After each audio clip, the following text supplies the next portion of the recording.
राधे राधे। मेरे गुरुवर भोलेनाथ के चरणों में मेरा साष्टांग दंडवत प्रणाम है। आज का विषय है, तुम्हें जो कुछ भी दुख प्राप्त होता है सो अवश्य ही तुम्हारे अपने कर्मों का फल है।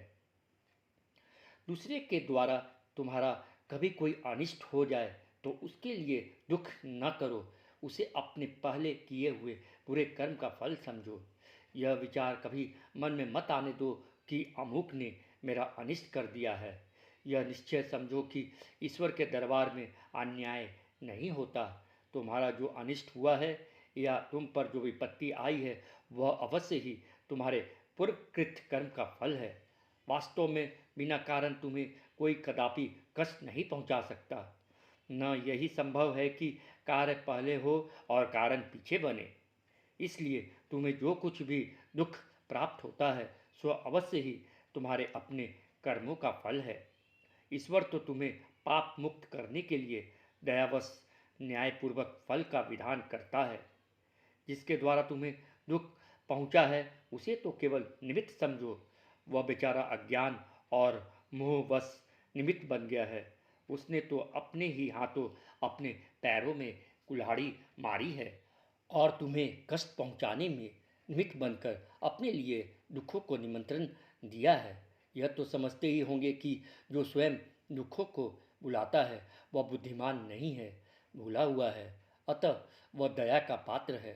उस पर क्रोध न करो, बदले में उसका बुरा न चाहो, कभी उसकी अनिष्ट कामना न करो, बल्कि भगवान से प्रार्थना करो कि हे भगवान, इस भूले हुए जीव को सन्मार्ग पर चला दो, इसकी सद्बुद्धि को जागृत कर दो, इसका भ्रमवश किया हुआ अपराध क्षमा करो। संभव है कि उससे किसी परिस्थिति में पड़कर भ्रम से ऐसा काम बन गया हो जिससे तुम्हें कष्ट पहुंचा हो, परंतु अब वह अपने किए पर पछताता हो, उसके हृदय में पश्चाताप की आग जल रही हो और वह संकोच में पड़ा हुआ हो। ऐसी अवस्था में तुम्हारा कर्तव्य है कि उसके साथ प्रेम करो, अच्छे से अच्छा व्यवहार करो, उससे स्पष्ट कह दो कि भाई, तुम पश्चाताप क्यों कर रहे हो, तुम्हारा इसमें दोष ही क्या है।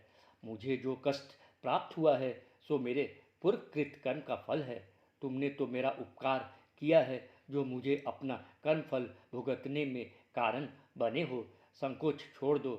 तुम्हारे सच्चे हृदय की इन सच्ची बातों से उसके हृदय की आग बुझ जाएगी। वो चेतेगा, आइंदे किसी का बुरा ना करेगा। यदि वास्तव में कुबुद्धिवश उसने जानकर ही तुम्हें कष्ट पहुंचाया होगा और इस बात से उसके मन में पश्चाताप के बदले आनंद होता होगा, तो तुम्हारे अच्छे बर्ताव और प्रेम व्यवहार से उसके हृदय में पश्चाताप उत्पन्न होगा। तुम्हारी महत्ता के सामने उसका सिर आप ही झुक जाएगा, उसका हृदय पवित्र हो जाएगा। यह निश्चय है। कदाचित ऐसा न हो तो भी तुम्हारा कोई हर्ज नहीं। तुम्हारा अपना मन तो सुंदर प्रेम के व्यवहार से शुद्ध और शीतल रहेगा ही। उसके प्रति द्वेष कभी ना करो। द्वेष करोगे तो तुम्हारे मन में वैर, हिंसा आदि अनेक नए नए पापों के संस्कार पैदा हो जाएंगे। उसका मन भी शुद्ध नहीं रहेगा। उसमें पहले वैर न रहा होगा तो अब तुम्हारे असद्व्यवहार से पैदा हो जाएगा। द्वेषाग्नि से दोनों का हृदय जलेगा। वैर भावना परस्पर दोनों को दुखी करेगा और पाप पंख में डालेगी। अतएव इस बात को सर्वथा भूल जाओ कि अमुक ने कभी मेरा कोई अनिष्ट किया है। जय श्री राधे श्याम।